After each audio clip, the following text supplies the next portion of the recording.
আজ থেকেই শুরু হোক ইংরেজির জয়,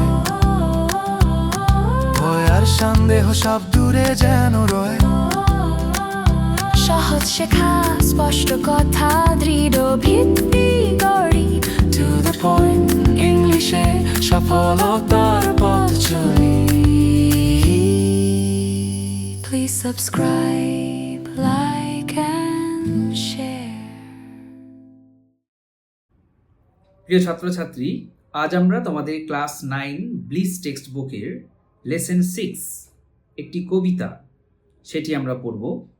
কবিতার নাম mild the mist upon the hill. কবিতাটি লিখেছেন একজন ইংরেজ মহিলা কবি এমিলি জেন ব্রন্টি। এই কবিতায় কবি হঠাৎ করেই তার যৌবন বয়স থেকে অতীতের দিনে ফিরে গেছেন। সামনে তিনি দূরে এক পর্বতমালার উপর সামান্য কুয়াশা জমতে দেখেছেন। সেই কুয়াশা সমন্বিত পাহাড়ের যে দৃশ্যপট, সেটিকে দেখে কবি তার ছোটবেলার কথা মনে করেছেন। অনেক সময় এমন হয় যে আমরা বড়বেলায় আমাদের বড় বয়সে এমন কিছু জিনিস দেখি যাতে করে ছোটবেলার কোনো কথা মনে পড়ে যায়।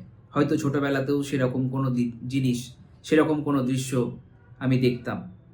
হতে পারে সেরকম কিছু যে কবি দূরে পাহাড়ের মধ্যে, পাহাড়ের মাথার ওপর কুয়াশা জমতে দেখে তিনি তার শৈশবের ফেলে আসা দিনগুলির কথা মনে করছেন। এটি একটি তার দুঃখ প্রকাশের কবিতা।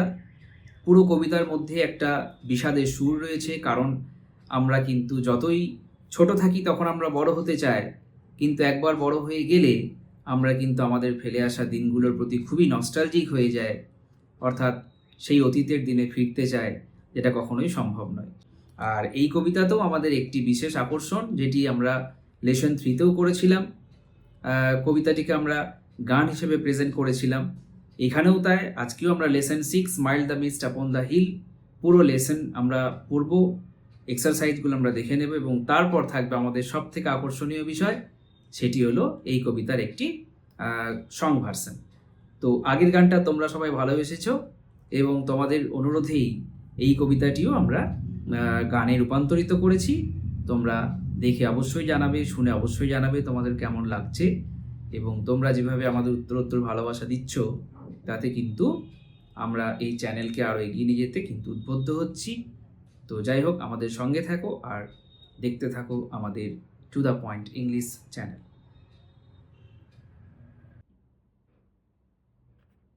Lesson 6 mild the mist upon the hill, Emily Jane Brontë.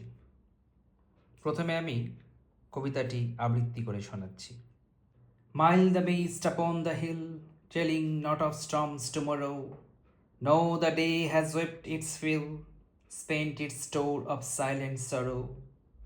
Oh, I am gone back to the days of youth. I am a child once more, and neath my father's sheltering roof, and near the old hall door. I watch this cloudy evening fall after a day of rain. Blue mists, sweet mists of summer fall, the horizon's mountain chain. The dam stands in the long green grass, as thick as morning's tears, and dreamy scents of fragrance pass, that breathe of other years. এই হলো আমাদের এই কবিতাটা আবৃত্তি। এরপর আমরা line by line explanation দেখে নেব। Mild the mist upon the hill. পাহাড়ের ওপর হালকা কুয়াশা।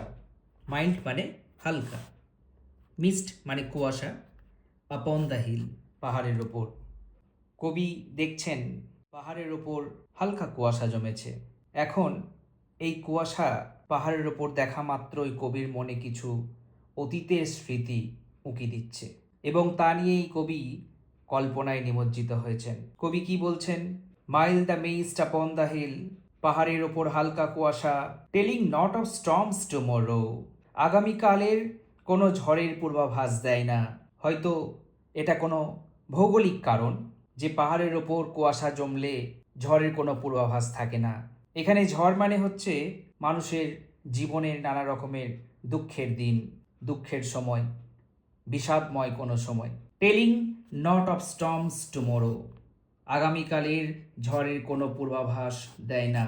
No the day has wept its fill, কবি বলছেন না না, দিন আজ প্রাণ ভরে কেঁদেছে। দ্য ডে হ্যাজ ওয়েপ্ট, দিনটি যেন কেঁদেছে, ইটস ফিল অর্থাৎ প্রাণ ভরে, মন ভরে। Spent it's store of silent সরো, তার যে নিঃশব্দে জমে থাকা কিছু দুঃখ সেগুলি যেন কেঁদে কেঁদে সব খরচ করেছে। বাস্তবেও যেন তাই হয়। কি হয়, যখন আমাদের প্রচুর দুঃখ হয়, প্রচণ্ড কষ্ট হয়, কাউকে আমাদের মনের কথা বলতে পারি না, ভাগ করে নিতে পারি না, তখন আমাদের কান্না পায়। সেই কান্নার মাধ্যমেই যেন আমরা আমাদের মনের দুঃখ, কষ্ট, যন্ত্রণাগুলিকে আস্তে আস্তে খরচ করি, অর্থাৎ সেখান থেকে আমরা মুক্তি পাওয়ার চেষ্টা করি। স্পেন্ট ইটস স্টোর, স্টোর মানে জমে থাকা কোনো জিনিস, স্টোর মানে ভাড়ার ঘর। কিসের ভাড়ার ঘর? সাইলেন্ট সরো, কিছু আমাদের জীবনে দুঃখ আসে যে দুঃখগুলো সাইলেন্ট, অর্থাৎ we can't share that sorrow with anyone. Oh I am gone back to the days of youth, কবি বলছেন আমি যেন আমার যৌবনের দিনগুলোতে আবার ফিরে যাচ্ছি। কবির যেন কিছু মনে পড়ে যাচ্ছে। I am a child once more, আরও একবার আমি যেন শিশু হয়ে গেছি। কবি তার মানে কোন দিনগুলিকে মিস করছেন? তার শৈশবের দিনগুলিকে। এখানে ইয়থ মানে হচ্ছে যৌবন, অর্থাৎ an age of vitality, an age of liveliness. প্রাণবন্ত যে সময়টা তিনি পেরিয়ে এসেছেন সেই দিনটিকে যেন তিনি মিস করছেন। And need my father's sheltering roof, need এটি একটি পোয়েটিক টার্ম। বিনিথ আসলে শব্দটি, বিনিথ মানে আন্ডার, সেখান থেকেই কবি ছন্দমিল করার জন্য বলছেন নিড, এবং এই যে বি কথাটি অমিট করা আছে ওই জন্য apostrophe. And need my father's sheltering roof, কবি মনে মনে তার বাবার পুরনো দিনের আশ্রয়ের কথা মনে করছেন। অর্থাৎ আমরা যখন ছোট থাকি তখন বড় হতে চাই, আমরা মনে করি কবে বড় হব, কবে আমাদের মা বাবার কথা শুনতে হবে না, আমরা নিজেদের সিদ্ধান্ত নিজেরাই নিতে পারবো। কিন্তু দেখো একবার বড় হয়ে যাওয়ার পর তখন আমরা, কবিরা যে কথা বলেন সেগুলি তোমার আমার সবার মনের কথা। কবিদের মাধ্যমে, লেখকদের, সাহিত্যিকদের মাধ্যমে আপামর মানুষের মনের কথা প্রকাশ পায়। তার মানে কবি তার শৈশবকে মিস করছেন, মানে সবাই জেনে রাখবে এখন তোমরা শৈশব থেকে দ্রুত মুক্তি পেতে চাইছো, বড় হতে চাইছো, কিন্তু যখন বড় হয়ে যাবে তখন সেই অতীতের দিনে অর্থাৎ শৈশবের দিনে ফিরে যেতে মন চাইবে। কবি বলছেন and need my father sheltering roof, বাবার আশ্রয় সব থেকে সুরক্ষিত আশ্রয়, সেই আশ্রয়ে তিনি যেন নিজেকে খুঁজে পাচ্ছেন। অ্যান্ড নিয়ার দ্য ওল্ড হল ডোর, এখানে কবির একটু ব্যক্তিগত অর্থাৎ পার্সোনাল কিছু রেফারেন্স তিনি দিচ্ছেন। অর্থাৎ কবি এমিলি জেন ব্রন্টি হয়তো ছোটবেলায় বাবার যে বাড়িতে থাকতেন, বাবার যে আশ্রয়ে থাকতেন, সেখানে হয়তো একটি হল ডোর ছিল, পুরনো হল ডোর, তিনি সেই জায়গাটি যেন মিস করছেন। থার্ড স্ট্যান্ডায় কবি বলছেন I watch this cloudy evening fall, আমি যেন দেখতে পাচ্ছি মেঘাচ্ছন্ন সন্ধ্যা নেমে আসছে। ক্লাউড ইভিনিং, মেঘাচ্ছন্ন, ইভিনিং সন্ধ্যা, ফল মানে নেমে আসা। I watch this cloud evening fall, আমি এই মেঘে ঢাকা সন্ধ্যার আগমন দেখছি। After a day of rain, সারা দিন ধরে যেন বৃষ্টি হয়েছে, তারপর অর্থাৎ একটি বৃষ্টিস্নাত দিনের শেষে সন্ধ্যাবেলা আমি নামতে দেখছি, যে সন্ধ্যাবেলা মেঘাচ্ছন্ন। ব্লু মিস্টস, সুইট মিস্টস অফ সামার পল, অর্থাৎ এই যে নীল কুয়াশা, মিষ্টি কুয়াশা, কোন সময়ের মিষ্টি কুয়াশা? গ্রীষ্মের যে মিষ্টি কুয়াশা, সেই পল অর্থাৎ কভার, ঢাকা দিয়ে দেয়, আচ্ছন্ন করে রাখে দ্য হরিজন্স মাউন্টেন চেইন, সেই দিগন্তের যে পর্বত রাশি, দিগন্তের যে পর্বতমালা যেন সেটিকে ঢাকা দিয়ে রাখে। এই পল শব্দটির আরও একটি মিনিং হলো থিক ক্লাউড, অর্থাৎ ঘন মেঘ। সেই অর্থ ধরলে এই লাইনটির অর্থ দাঁড়ায় ব্লু মিস্টস, সুইট মিস্টস অফ সামার পল, অর্থাৎ গ্রীষ্মের যে ঘন মেঘ, সেই ঘন মেঘ, সেই ঘন মেঘের প্রভাবে যে তৈরি হওয়া কুয়াশা, সেই কুয়াশাটিকে কবি বড়ই মিস করছেন। এবং মিস করছেন বলেই তা যেন সুইট হয়ে উঠেছে। যা আমরা ফেলে আসি, যা আমাদের মন টানে, তাই আমাদের কাছে মিষ্টি বলে মনে হয়, অর্থাৎ খুব সুখকর বলে মনে হয়। কবির কাছে এখন সেটিই মনে হয়েছে। The damp stands in the long green glass. Damp কথার অর্থ হলো স্যাঁতসেঁতে ভাব।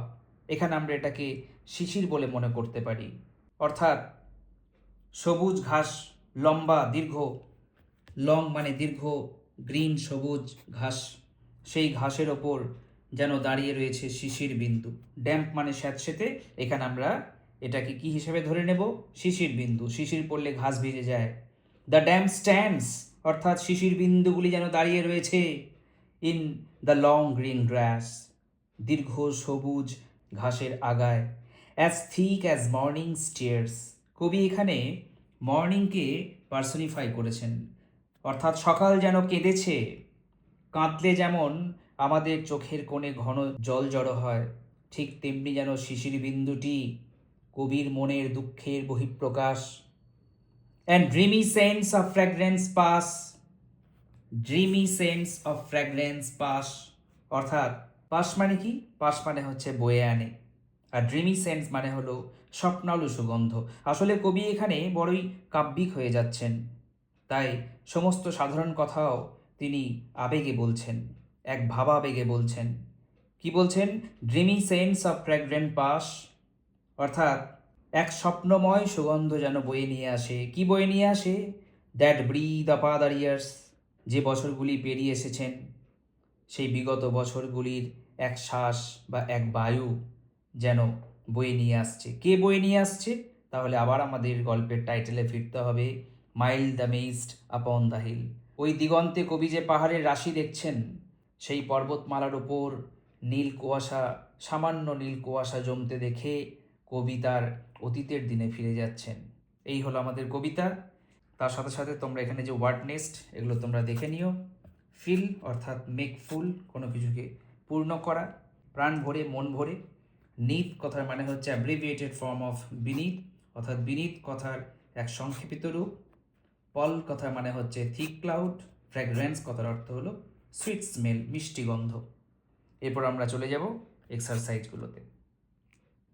Comprehension exercise. Exercise 1, tick the correct answer from the given alternatives. অপশনগুলি থেকে সঠিক উত্তরটি বেছে নাও। The mist was upon the hill, option number C. The sorrow of the day is described as silent. দিনের দুঃখটাকে কি হিসেবে প্রকাশ করা হয়েছে? সাইলেন্ট সরো। 3 number, the hall door mentioned in the poem is old. কবি বলেছেন নিয়ার দ্য ওল্ড হল ডোর। 4 number, the poet watches the cloudy evening. কবি ওয়াচ করেন, দেখেন, কি দেখেন? ক্লাউডি ইভিনিং, অর্থাৎ মেঘাচ্ছন্ন সন্ধ্যাবেলা। 5 number, the colour of the mist is blue. কুয়াশার রং কি? নীল। The damp stands on the grass. আমরা দেখতে পেয়েছি ড্যাম্প অর্থাৎ শিশির বিন্দু, সেগুলি জমেছে কোথায়, দাঁড়িয়ে আছে কোথায়? না সেই লং গ্রিন গ্রাস, তাই না? তো উত্তর হবে grass. Exercise 2, answer the following questions within 25 words. 25 শব্দের মধ্যে উত্তর লেখো। Where does the poet see herself when she thinks of her childhood. যখন তিনি তার শৈশবের কথা ভাবছেন, তখন কবি নিজেকে কোথায় দেখতে পাচ্ছেন? When the poet thinks of her childhood, যখন কবি তার শৈশবের কথা ভাবছেন। সি সিজ হারসেলফ, তিনি নিজেকে দেখতে পাচ্ছেন beneath her father's sheltering roof, তার বাবার আশ্রয়ের ছাদের নিচে। অ্যান্ড নিয়ার দ্য ওল্ড হল ডোর। একদম যেমন প্রশ্ন তেমনি, যতটুকু প্রশ্ন ঠিক ততটুকুই উত্তর লিখবে, তার বেশি লিখবে না। আর উত্তর সবসময় প্রশ্ন ধরে লিখবে, প্রশ্ন ধরে উত্তর লিখলে সেন্টেন্সটা ভুল হয় না। Where does the poet see, the does আর সি মিলে দেখো কি হচ্ছে? সিজ। তাহলে when the poet thinks of her childhood, when she thinks of her childhood, এইটুকুটা ধরে আমরা শুরু করলাম। When the poet thinks of her childhood, she sees herself, এই যে ডাজ সি মিলে sees herself beneath her father sheltering roof, এভাবে করতে হবে। এরপর হচ্ছে সেকেন্ড কোয়েশ্চেন, এক একটা হলো দুই একটা। What did the poet watch on the cloudy evening. মেঘাচ্ছন্ন যে সন্ধ্যাবেলা, তখন কবি কি ওয়াচ করেন? দ্য পোয়েট ওয়াচেস, এটা ওয়াচড করতে পারো, যেহেতু ডিড প্লাস ওয়াচ আছে, ওয়াচেসও করা যায়, হ্যাঁ, তো তুমি ডিড প্লাস ওয়াচ আছে, ওয়াচড করে দেবে। The poet watched the blue mists covering the horizon chain, okay, অর্থাৎ দিগন্ত রেখার যে মাউন্টেন চেইন ছিল, সেইটা কিন্তু কবি ওয়াচ করেন অন দ্য ক্লাউডি ইভিনিং। এরপর grammar exercise 3, identify the following sentences as simple, compound and complex. অর্থাৎ সেন্টেন্সগুলোকে দেখে আমাদের চিনতে হবে এগুলো সিম্পল, কমপ্লেক্স না কম্পাউন্ড। আমরা জানি যে সেন্টেন্সগুলোতে একটি মাত্র প্রিন্সিপাল ক্লজ থাকে, একটি মাত্র ফাইনাইট ভার্ব থাকে, সেগুলিতে একটি মাত্র ক্লজ আছে, আর একটি ক্লজ আছে মানে সেটি হলো প্রিন্সিপাল ক্লজ। আর যে সেন্টেন্স একটি মাত্র প্রিন্সিপাল ক্লজ সে হলো সিম্পল সেন্টেন্স। যেখানে একটি সিম্পলের সাথে সাথে একটি সাবঅর্ডিনেট ক্লজ তাকে বলে কমপ্লেক্স সেন্টেন্স, আর যেখানে একটি প্রিন্সিপাল ক্লজের সাথে সাথে আরও একটি প্রিন্সিপাল ক্লজ থাকে এবং কোঅর্ডিনেটিং কনজাংশন দিয়ে যুক্ত করা হয় তাদের বলা হয় কম্পাউন্ড সেন্টেন্স। ওকে, তো আমরা দেখে নিই। প্রথম প্রশ্ন, he is too short to climb the wall. তাহলে হি ইজ, দেখো টু শর্ট টু ক্লাইম্ব, এখানে কিন্তু টু ক্লাইম্ব একটা ভার্ব, কিন্তু টু ক্লাইম্ব যোগ হয়ে গিয়ে এটাকে বলা হয় ইনফিনিটিভ, 2 + V1। তাহলে ইনফিনিটিভ যদি হয় তাহলে সে নন ফাইনাইট ভার্ব, তাহলে এখানে ভার্ব একটি, ফাইনাইট ভার্ব একটি, ইজ, তাহলে এটা হলো simple sentence. The sky was blue, পরেরটা দ্য স্কাই ওয়াজ ব্লু, দেখো the sky was blue and the sun শোন ব্রাইট, দুটো দেখো ফাইনাইট ভার্ব, আর এখানে অ্যান্ড দিয়ে যোগ করা হয়েছে, এটি একটি প্রিন্সিপাল ক্লজ, এটি একটি প্রিন্সিপাল ক্লজ, এটা কোঅর্ডিনেটিং কনজাংশন, তাহলে এটা কি হলো কম্পাউন্ড সেন্টেন্স। তিনেরটা, the old man who lived in a village believe that the earth was flat, এটা কিন্তু কমপ্লেক্স সেন্টেন্স। কেন? The old man who lived in a village believed, তারপর দ্যাট থেকে আবার কিন্তু একটা সাবঅর্ডিনেট ক্লজ, দুটো দেখো subordinate clause. The old man believed, এটা হচ্ছে প্রিন্সিপাল ক্লজ। এখানে ওল্ড ম্যানটাকে মডিফাই করছে, old ম্যানটা who lived in a village, যিনি একটি গ্রামে বাস করতেন, তাহলে এটি একটি সাবঅর্ডিনেট ক্লজ। এবং কী ধরনের সাবঅর্ডিনেট ক্লজ না, এই ওল্ড ম্যানকে মডিফাই করছে, আর ওল্ড ম্যানের পরেই দেখো বসেছে, তাহলে এটি হয়ে গেল অ্যাডজেক্টিভ ক্লজ। আর তিনি বিলিভ করতেন, কি বিলিভ করতেন? সামথিং, কি সেটা না, that the earth was flat, পৃথিবীটি নাকি চ্যাপ্টা। তো যাই হোক, মানে যাই হোক, কনস্ট্রাকশন দেখো কি এই দ্যাট থেকে, তাহলে যদি দ্যাট থেকে সামথিং হয় তাহলে এটা হচ্ছে নাউন ক্লজ, তাই না? তাহলে দুটো এখানে সাবঅর্ডিনেট ক্লজ আছে, একটি দুটি, তাহলে এটা কিন্তু কমপ্লেক্স সেন্টেন্স, যেখানে একটি মাত্র প্রিন্সিপাল ক্লজ কিন্তু এই যে দ্য ওল্ড ম্যান বিলিভড, এইটুকু হচ্ছে প্রিন্সিপাল ক্লজ। তারপরে দেখো, leaving a job midway is not a good practice, মাঝ রাস্তায় কোনো কাজ ছেড়ে দেওয়া কিন্তু ভালো প্র্যাকটিস না, এটা ভীষণ ম্যাল প্র্যাকটিস। তাহলে লিভিং এ জব মিডওয়ে, হ্যাঁ, এটা কিন্তু নাউন ফ্রেজের কাজ করছে, নাউন ফ্রেজ, আর এখানে কিন্তু এখানে কিন্তু ফাইনাইট ভার্ব একটাই, ইজ, তাহলে যে সেন্টেন্স একটাই ফাইনাইট ভার্ব, একটাই ক্লজ, পুরোটাই একটাই ক্লজ, সে হচ্ছে প্রিন্সিপাল ক্লজ, তাহলে সিম্পল সেন্টেন্স। ঠিক আছে। Last week I met a friend who gave me a bag which is brown in color, তাহলে last week I met a friend, এটা প্রিন্সিপাল ক্লজ, এই ফ্রেন্ডটাকে মডিফাই করছে কে, কোন ফ্রেন্ড না, who gave me a bag, যে আমাকে একটি ব্যাগ দিয়েছিল, আবার কেমন ব্যাগ না, which is brown in colour, তাহলে এটা হচ্ছে প্রিন্সিপাল ক্লজ, এটা একটা সাবঅর্ডিনেট ক্লজ, এটা একটা সাবঅর্ডিনেট ক্লজ, তাহলে এটা অল ওভারে একটা কমপ্লেক্স সেন্টেন্স।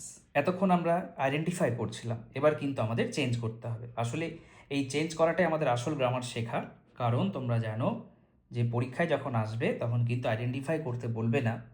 তোমরা এখন থেকেই মাধ্যমিকের প্রিপারেশন নিচ্ছ, যার জন্য মাধ্যমিকে তোমাকে কিন্তু ডু অ্যাজ ডিরেক্টেড, অর্থাৎ যেমন বলা হয়েছে তেমনি করো, এটা বলে তোমাকে simple to complex, complex to simple, simple to compound, compound to simple, complex to compound, compound to complex, এরকমভাবে কিন্তু প্রশ্ন দেবে। তাহলে এইটা আমরা এখনই শুরু করব। যেমন যখন আমরা শুধুমাত্র সেন্টেন্সের স্ট্রাকচার অনুযায়ী গ্রামার করব, তখন কিন্তু আমরা আরও ডিটেলে শিখব। সেই ভিডিওগুলো অত্যন্ত ছোট ছোট ভিডিও, তোমরা কিন্তু অবশ্যই দেখবে। খুব ছোটোখাটো কিছু ট্রিক আছে যেগুলো দেখে নিলেই তোমরা কিন্তু এগুলোতে খুব এক্সপার্ট হয়ে যাবে। ওকে, তো এখন এমনি দেখে নাও, দেখে দেখে মনে রাখার চেষ্টা করো, তারপর অসুবিধা হলে অবশ্যই সেই ভিডিওগুলো দেখে নেবে। প্রথম প্রশ্ন, the question was so easy that every one could answer ইট। প্রশ্ন এতটাই সহজ ছিল যে সবাই সেটা উত্তর করতে পেরেছিল। এখন তোমাকে দিয়েছে কনস্ট্রাকশন সো দ্যাট। জেনে রাখবে যে so that the question was so easy, দেখো ওয়াজ একটা, that every one could answer it. The every one could answer it, that every one could answer it, এটা কিন্তু সাবঅর্ডিনেট ক্লজ।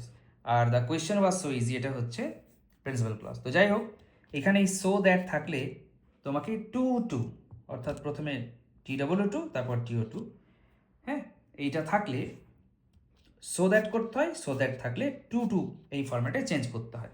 তাহলে কিভাবে করতে হয়? দ্য কোয়েশ্চেন ওয়াজ, প্রথম সো এর জায়গায় টু, ইজি ছিল ইজি, আর দ্যাটের জায়গায় TO2, হ্যাঁ, এবং শেষকালে যে ভার্ব, কুডের পর যে ভার্ব, আনসার ইট। ঠিক আছে, এবার ইটটা যেহেতু এই কোশ্চেনটাই, সেই জন্য ইটটা রিপিট করলেও হয় না করলেও হয়। তাহলে উত্তর কী হবে? The question was too easy to answer. ঠিক আছে, এইভাবে করতে হয়। পরেরটা দেখো, a friend in need is a friend in deed, change into a complex sentence. কথাটার মানে হলো প্রয়োজনে যে বন্ধু পাশে থাকে সেই হলো প্রকৃত বন্ধু। ইনডিড মানে আসলে, সে আসলে বন্ধু। এখন এটাকে বলেছে কমপ্লেক্স বানাও। আসলে এখানে একটি মাত্র ফাইনাইট ভার্ব ইজ, তাই জন্য এটি একটি সিম্পল সেন্টেন্স। আর সিম্পলকে কমপ্লেক্স করতে হলে কি করতে হবে? সেটিকে সেখান থেকে অ্যাডজেক্টিভ ক্লজ বের করতে হবে, অথবা নাউন ক্লজ অথবা অ্যাডভার্ব ক্লজ, কিছু একটা ক্লজ বের করে নিয়ে আসতে হবে, যেটা সাবঅর্ডিনেট ক্লজ হবে। তাহলে কি বলছে? এ ফ্রেন্ড ইন নিড, তার মানে a friend who is in need, দেখেছো, একজন বন্ধু যে প্রয়োজনে থাকে, হ্যাঁ, সেইটা একটা প্রয়োজনের বন্ধু, সেটাকে আমরা একজন প্রয়োজনের বন্ধু না বলে বলছি একজন বন্ধু যে থাকে প্রয়োজনে। A friend who is in need, তারপর দেখো যা ছিল is a friend in need. তাহলে এটা কিন্তু কমপ্লেক্স হয়ে গেল, কারণ এখানে তুমি এটাকে সাবঅর্ডিনেট ক্লজ হিসেবে বের করে নিয়ে এলে। এই ইন নিড এই অংশটাকে সাবঅর্ডিনেট ক্লজ হিসেবে বানাতে হবে। ঠিক আছে, আর শেষে দেখো বলছে pollution is one of the most severe threats to our beautiful planet. আমাদের এই সুন্দর যে গ্রহ, সেখানে একটি মারাত্মক থ্রেট হলো পলিউশন। তো যাই হোক, এটাকে বলছে কম্পাউন্ড করো। তাহলে pollution is one of the most severe threats to our beautiful planet. Sentence যতই লম্বা দিক তোমাকে কনফিউজ করবার জন্য মাথায় রাখবে ফাইনাইট ভার্ব কোনটা, অর্থাৎ ফাইনাইট ভার্ব কোনটা আমি কিন্তু আগে বলে দিয়েছি। যে ভার্ব টেন্সটাকে ধরে রেখেছে, টেন্স বদলালেই কোন ভার্বটা বদলে যাবে, সেটা হচ্ছে ইজ ভার্বটা এখানে। হ্যাঁ, pollution is one of the most severe threats. তো যাই হোক, যেহেতু একটি ফাইনাইট ভার্ব, তাহলে এটি একটি প্রিন্সিপাল ক্লজ, আর একটি প্রিন্সিপাল ক্লজ পুরো সেন্টেন্সে আছে, তাহলে এটি হলো সিম্পল সেন্টেন্স। এখন এটাকে কম্পাউন্ড করতে হবে। কম্পাউন্ড করার শর্ত কি না, দুটি প্রিন্সিপাল ক্লজ আনতে হবে এবং মাঝখানে coordinating conjunction and but, not only but also, either or another not, এইগুলোকে অ্যাড করতে হয়। এখানে দেখো আমি বাট নিয়ে এসেছি। ঠিক আছে, তাহলে কি বললাম প্রথমে? Pollution is one of the most severe threats to our beautiful planet. Our planet is beautiful. দেখো, একটা নতুন ভার্ব নিয়ে এলাম এবং কি লিখলাম এই অংশটুকুকে, আওয়ার বিউটিফুল প্ল্যানেটকে বলে দিলাম our planet is beautiful, but কিন্তু ইট ফেসেস, দেখো এ মুখোমুখি হয়, কিসের মুখোমুখি হয়? One of the most severe threats from pollution. অর্থাৎ পলিউশন থেকে যে ভয়ঙ্কর হুমকি পায় তার মুখোমুখি হয় এই পৃথিবী। তাহলে এই ফেসেস শব্দটা মাথা থেকে নিয়ে এলাম, ভেবে নিয়ে এলাম। এরকমভাবে কোনো কোনো সময়ে এক্সট্রা কিছু কিছু শব্দ আমাদেরকে ভেবে ভেবে অ্যাড করতে হয়। এখন তোমরা কখনোই ঘাবড়ে যাবে না যে আমার মাথায় কি করে এই ফেসেস শব্দগুলো আসবে বা কিভাবে আমি বানাবো। সব সময় নিজের কানকে শোনাবে। আমরা বাঙালি, বাংলায় ভাববে, তারপর সেই সেন্টেন্সটাকে নিজের মতন করে সরল বানাবে, বা মাঝখানে কিন্তু, এবং, এটা ছাড়া ওটা, এরকম টাইপের, এটা অথবা ওটা, এরকম টাইপের বাংলাগুলো ভেবে নিয়ে তোমার সুইটেবল যে বাংলাটি এলো তার ইংলিশে ট্রান্সলেট করলে যা দাঁড়ায় সেটিই তোমার উত্তর হবে। ঠিক আছে, এগুলো নিয়ে বেশি ভাববার একদম দরকার নেই, খুব ইজি গ্রামার এগুলো। এবার দেখো 4 number, do or die.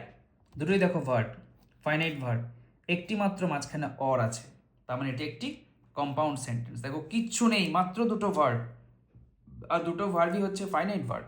R finite verb যদি একাধিক থাকে, কটা finite verb? Do or die, করেঙ্গে ইয়া মরেঙ্গে, কে বলেছিলেন? মহাত্মা গান্ধী। তো যাই হোক, ডু অর ডাই, এখন দুটি ফাইনাইট ভার্ব, মাঝে একটি কোঅর্ডিনেটিং কনজাংশন অর, তাহলে এটা হয়ে গেল কম্পাউন্ড সেন্টেন্স, করতে হবে কমপ্লেক্স। তাহলে বাংলাটা ভাবো, করেঙ্গে মরেঙ্গে, অর্থাৎ যদি তুমি কিছু না করো তাহলে তোমাকে মরতে হবে, তাই না? তাহলে সেরকমভাবেই তুমি কমপ্লেক্স ভাবতে পারো, আনলেস ইউ ডু, যদি না করো ইউ উইল ডাই, অথবা if you do not do you will die. বুঝতে পারছো আমি একটা বানিয়েছি কি না? আনলেস ইউ ডু, তুমি যতক্ষণ না কাজটা করছো ইউ উইল ডাই। এই ডুটা কোনটা? এই যে ডু, আর ডাই এইটা, তাহলে unless you do you will die. হ্যাঁ, তাহলে এইটা হয়ে গেল কমপ্লেক্স। এই আনলেস ইউ ডু এটা কিন্তু একটা সাবঅর্ডিনেট ক্লজ আর এটা প্রিন্সিপাল ক্লজ, তাহলে এটা হয়ে গেল কমপ্লেক্স সেন্টেন্স, তাই না? হি ওয়াজ কনফিউজড অ্যান্ড স্টপড ওয়ার্কিং, কি বলেছে? সিম্পল করো, তাহলে হি ওয়াজ কনফিউজড, এটা একটা অ্যান্ড দিয়ে যোগ আছে। স্টপড ওয়ার্কিং মানে হি স্টপড ওয়ার্কিং, তাহলে এটা একটা প্রিন্সিপাল ক্লজ, এটা একটা প্রিন্সিপাল ক্লজ, মাঝে অ্যান্ড, এটা কম্পাউন্ড সেন্টেন্স, করতে হবে কি? সিম্পল। তাহলে এই ওয়াজটাকে আমরা নন ফাইনাইট করে দেবো। কী করে করবো? বিইং কনফিউজড, কনফিউজড হয়ে যাওয়ায় এই হিটাকে এখানে নিয়ে এলাম, হি স্টপড ওয়ার্কিং। তাহলে এখানে এই বিইং এর কিন্তু কোনো টেন্স নেই, বিইং কনফিউজড, কনফিউজড হয়ে যাওয়ায় সে কাজ থামিয়ে দিয়েছিল। যদি বলি কনফিউজড হয়ে গিয়ে সে কাজ থামিয়ে দেয়, তাহলে কিন্তু ইংরাজি দেখো টেন্স বদলালেও এটা বদলাবে না, তার মানে হবে বিইং কনফিউজড হি স্টপস ওয়ার্কিং। তাহলে টেন্স বদলালে স্টপড থেকে স্টপস হতে পারে, স্টপস, তাই না? প্রেজেন্ট টেন্স করলে, কিন্তু এই বিইংটা বদলাচ্ছে না। তাহলে বিইং যদি না বদলায়, এর মধ্যে কোনো টেন্স নেই। এইখানে কিন্তু টেন্স ছিল, এ ছিল ফাইনাইট, তাকেই তো আমরা নন ফাইনাইট করলাম, সঙ্গে সঙ্গে এটা হয়ে গেল সিম্পল সেন্টেন্স। এবার আমাদের কম্পোজিশন অর্থাৎ writing exercise 5। Write a letter within 100 words to the headmaster or headmistress of your school seeking leave of 2 days, দুদিনের ছুটি চেয়ে হেডমাস্টার বা হেডমিস্ট্রেসকে চিঠি লেখো 100 শব্দের মধ্যে। কেন? For the purpose of attending the marriage ceremony of your elder sister, তোমার দিদির বিয়ে, তো সেই বিয়ে অ্যাটেন্ড করবার জন্য তুমি 2 দিনের ছুটি চাও। ঠিক আছে, তাহলে এটা একটা অফিসিয়াল লেটার, অ্যাপ্লিকেশন। তাহলে কিন্তু এটা ইমপার্সোনাল লেটার, পার্সোনাল লেটার নয়। তাহলে আমাদের কিন্তু স্ট্রাকচার মনে আছে, আমরা অলরেডি লেসন 1, 2, 3, 4 যেগুলোতে পড়ে এলাম, 5, সেগুলোতে কিন্তু আমরা অলরেডি দেখে এলাম যে পার্সোনাল লেটারের স্ট্রাকচার কেমন হয় আর ইমপার্সোনাল লেটার বা অফিসিয়াল লেটারের স্ট্রাকচার কেমন হয়। এটা কিন্তু একটা অফিসিয়াল লেটার, এবং অফিসিয়াল লেটার লেখা কিন্তু খুবই সহজ, কারণ এর স্ট্রাকচার একদম সহজ এবং এর বক্তব্য বিষয় খুব অল্প হয়, যার জন্য উত্তর লেখা সহজ। আমরা পুরোপুরি যদি স্ট্রাকচারটা দেখি, দেখো এটা হচ্ছে পুরো স্ট্রাকচার। প্রথমে টু দি হেডমাস্টার, সাঁইথিয়া পাহাড়ি বাবা বিদ্যাপীঠ, ব্র্যাকেট এইচএস বা নিজের নিজের স্কুলের নাম দেবে, তারপর স্কুলের ঠিকানা সাঁইথিয়া বীরভূম, পিন 731234। সাবজেক্ট কী দেবো আমরা? প্রেয়ার ফর 2 days লিভ, 2 দিনের লিভ, ওই জন্য 2 days অর্থাৎ 2টি দিন, ডেজ তারপর অ্যাপোস্ট্রফি, মাথায় রাখবে। ঠিক আছে, এবার এটা হচ্ছে স্যালুটেশন, এটা হচ্ছে বডি, আর নিচে হচ্ছে ইয়োর্স ওবিডিয়েন্টলি, তোমার নিজের নাম দেবে, নিজের ক্লাস, সেকশন, রোল। হ্যাঁ, বডিটা আমরা একটু জুম করে দেখে নিই। I beg to state that, আমি আপনাকে জানাই যে the marriage ceremony of my elder sister, আমার দিদির যে বিবাহ অনুষ্ঠান সেটি উইল টেক প্লেস, ঘটতে চলেছে, on 10th and 11th March, 10ই এবং 11ই মার্চ। 2 দিনের বলেছে, 2 দিনের হলে 10ই এবং 11, 10 এবং 11 তুমি যে কোনো দুটো দিন চুজ করে নিতে পারো। যেহেতু 10 তারিখ এবং 11 তারিখ ছুটি চাইছো, তাহলে তোমাকে কিন্তু মোটামুটি চিঠি লেখার ডেটটা তোমার কিন্তু হতে হবে অন্তত 4-5 দিন আগে। হয়তো তুমি একটা ডেট দিলে, হয়তো 5th মার্চ, হ্যাঁ, এরকম টাইপের একটা কিন্তু ডেট তোমাকে দিতে হবে। সেটা কিন্তু দেবে নির্দিষ্ট পজিশনে, অর্থাৎ এইখানে যেখানে তুমি টু দ্য হেডমাস্টার লিখেছ, ঠিক তার ডান দিক এরকম থাকে। রেসপেক্টেড স্যার, শ্রদ্ধেয় মহাশয়, I beg to state that, আমি আপনাকে জানাই যে the marriage ceremony of my elder sister will take place on 10th and 11th March, 10 এবং 11ই মার্চ, 2 দিন আমার দিদির বিয়ের অনুষ্ঠান অনুষ্ঠিত হবে। As I have to attend the ceremony, যেহেতু আমাকে অনুষ্ঠানটি অ্যাটেন্ড করতে হবে, অ্যাটেন্ড তো করতেই হবে, দিদির বিয়ে বলে কথা, অ্যান্ড অ্যাসিস্ট মাই ফ্যামিলি, এবং আমার পরিবারকে অ্যাসিস্ট করতে হবে, সাহায্য করতে হবে। নানা কাজ থাকে জানো, কেনাকাটা, শপিং, খুব বড় বড় কাজ, বুঝতেই পারছো। তো family with the necessary arrangements, অর্থাৎ প্রয়োজনীয় যে অ্যারেঞ্জমেন্ট সেই প্রয়োজনীয় ব্যবস্থাপনাতে আমাকে আমার পরিবারকে হেল্প করতে হবে। I shall not be able, সেই জন্য আর কি। তো সো সেইটার জন্য এখানে কমা দিয়েছি, দেখো ইংলিশে এভাবে শো লেখার দরকার হয় না, ঠিক আছে। তো যেহেতু আমাকে ওই সমস্ত দায়িত্ব নিতে হবে, আমাকে কি করতে হবে, I shall not be able to attend school on those days, ওই দিনগুলিতে, অর্থাৎ এই 10 এবং 11 এই দুটি দিন আমি কিন্তু স্কুল আসতে পারবো না। আই দেয়ারফর প্রে দ্যাট, আমি সেই জন্য প্রার্থনা করি, that you kindly grant me leave, আপনি দয়া করে আমাকে আমার ছুটি, লিভ অনুমোদন করবেন, গ্র্যান্ট করবেন, ওকে। গ্র্যান্ট মানে অনুমোদন, হেডমাস্টার মশাই যখন পারমিশন দেন সেটাকে বলা হয় গ্র্যান্ট করা, ওকে। তো সেই ফর 2 days, 2 দিনের ছুটি মঞ্জুর করবেন। I shall be highly obliged, হ্যাঁ, আই শ্যাল বি আমি হব, হাইলি অবলাইজড অত্যন্ত অবলাইজড, অর্থাৎ আমি ভীষণ কৃতজ্ঞ থাকবো আপনার কাছে, আমি খুবই আনন্দিত হব, আমি খুবই বাধিত হব, ফর ইওর কাইন্ড কনসিডারেশন, অর্থাৎ আপনি যদি এটা বিচার করে আমাকে যদি ছুটি দেন, তাহলে আমি খুবই আপনার প্রতি বাধিত থাকব। তো থ্যাঙ্কিং ইউ, আপনাকে অগ্রিম ধন্যবাদ। থ্যাঙ্কিং ইউ ইন অ্যাডভান্স, এই কথাটাও অ্যাড করতে পারো, এটাও অ্যাড করতে পারো, বা শুধু থ্যাঙ্কিং ইউ লিখতে পারো। এবং নিচে ইয়ার্স এভিডেন্টলি তোমার class section roll. Exercise 6, suppose you had bought a book from a book store, মনে করে একটি বইয়ের দোকানে তুমি একটি বই কিনেছিলে, বাই মিস্টেক, ভুল করে, you left it there instead of bringing it back with you, তুমি সেটিকে তোমার সঙ্গে নিয়ে আসার পরিবর্তে, ইনস্টিড অফ মানে পরিবর্তে, তুমি কি করেছো, ভুল করে লেফট ইট, ফেলে এসছো।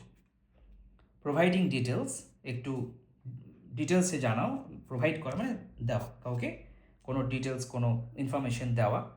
Details of the book and its author, কার লেখা এবং বইয়ের নাম কি এটা জানিয়ে, write a letter within 100 words to the owner of the store মানে দোকানের যিনি মালিক, তাকে তুমি একটি চিঠি লেখো।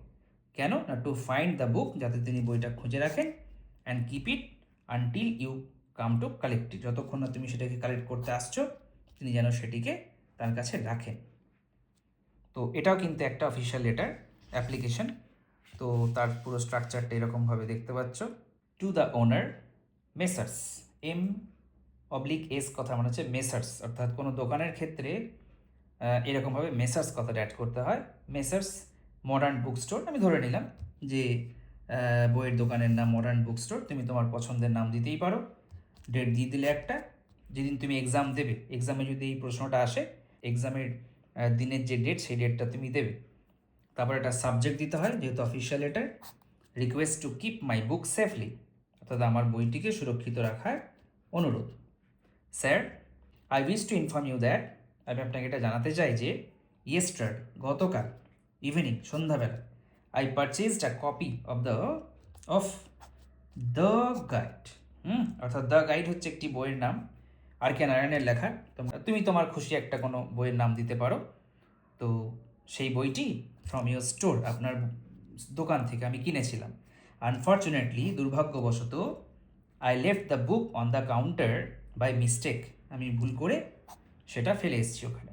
And return home without it, এবং সেটিকে না নিয়ে আমি বাড়ি চলে এসেছি, বাড়ি ফিরে গেছি, return. The book is a paper bag, ওই যে বলেছিলাম বর্ণনা দিতে, তাহলে কি না, বইটা হচ্ছে পেপার ব্যাগ। অনেক সময় বলা হয় যে হার্ড কভার দেওয়া ছিল না পেপার ব্যাগ ছিল, তোমাদের যেমন টেক্সট বুকটা ব্লিস, এটা কিন্তু পেপার ব্যাগ, ওকে। অর্থাৎ মলারটা পেপার দিয়ে তৈরি। কোনো সময় পিচ বোর্ডে যখন শক্ত কোনো কভার থাকে, সেটাকে বলা হয় হার্ড কভার। তো যাই হোক, the book is a paperback edition with a blue cover, এবং কভারটার রঙও ছিল blue. I hope you have already found it, এবার দেখো, তুমি বাড়ি আসার পর খেয়াল করছো যে তুমি বইটা আনোনি, তাহলে ততক্ষণে নিশ্চয়ই দোকানদার ওখানে তোমার বইটা দেখেছেন। অনেক সময় এটা হয়, হ্যাঁ, যে আমি ফেলে চলে এসেছি, উনি হয়তো 10-15 মিনিটের মধ্যেই দেখেছেন যে এই যারে কাস্টমারটা বইটা কিনলেও নিয়ে গেল না। তো সেই জন্য আমি লিখলাম, আই হোপ, আশা করি, you have already found it, আপনি এটা অলরেডি দেখতে পেয়েছেন। হেন্স, সুতরাং, হেন্স মানে সুতরাং, therefore I request you kindly to keep it safely, আমি আপনাকে অনুরোধ করছি, কাইন্ডলি আপনাকে জানাচ্ছি, রিকোয়েস্ট করছি কি, two keep it safely in your custody, custody মানে তত্ত্বাবধান, আপনি আপনার দায়িত্বে বা আপনার তত্ত্বাবধানে বইটি সুরক্ষিতভাবে রাখবেন। I shall visit your store tomorrow to collect it. আগামীকালই আমি এটি কালেক্ট করতে আপনার দোকানে আসবো। থ্যাঙ্কিং ইউ ইন অ্যান্টিসিপেশন, আপনাকে অগ্রিম ধন্যবাদ, বা শুধু থ্যাঙ্কিং ইউ লিখতেও পারো। এবং ডান দিকে হচ্ছে ইয়োর্স ফেথফুলি সচিন দাস, তুমি তোমার নাম দেবে এবং নিচে তোমার ঠিকানা দেবে। সাহিত্যে বীরভূম, পিনও অ্যাড করতে পারো। তো যাই হোক, এই হচ্ছে আমাদের লেসন 6 আমাদের শেষ হলো। এরপর আমরা লেসন 7 নিয়ে ডিসকাস করব, এবং ততক্ষণ তোমরা ভালো থাকবে, সুস্থ থাকবে, পড়াশোনা করো, খুব মন দিয়ে পড়াশোনা করো, অনেক বড় হও।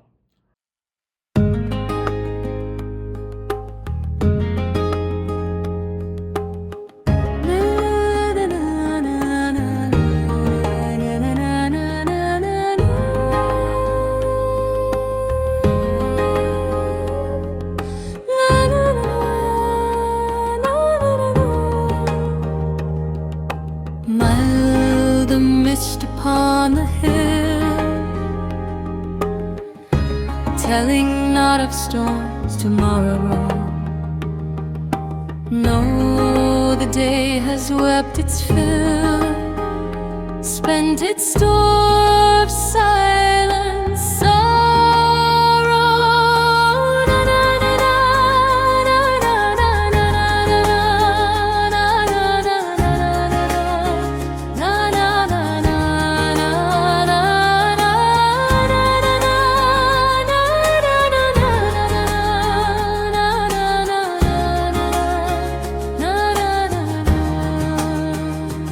Oh, I'm gone back to the days of youth. I am a child once more, and 'neath my father's sheltering roof, and near the old hall door. Na na na na na na na na na na na na na na. Na na na na na na na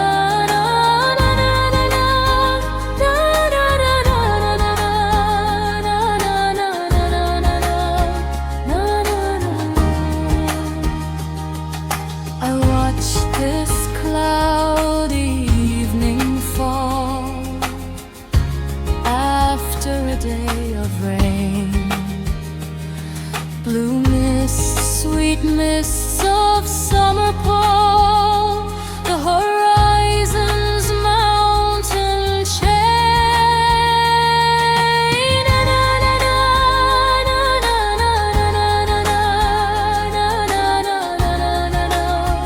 Na na na na na na na na na. Na na na na na na na na na. The damp stands in the long green grass, as thick as morning's tears, and dreamy scents of fragrance pass that breathe of other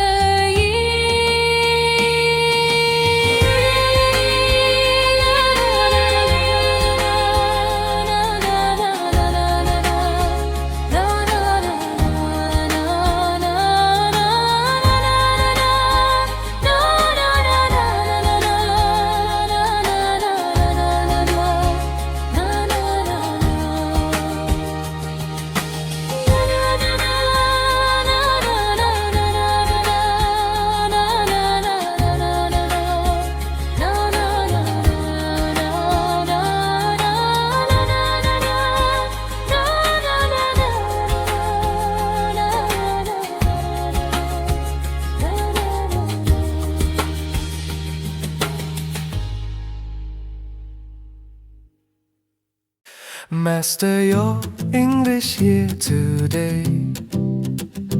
Clear your doubts and find your way. Simple lesson, strong and bright.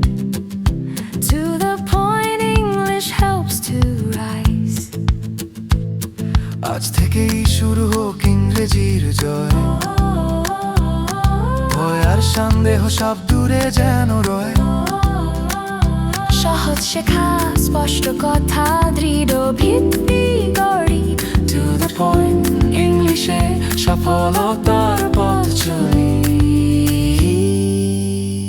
Please subscribe.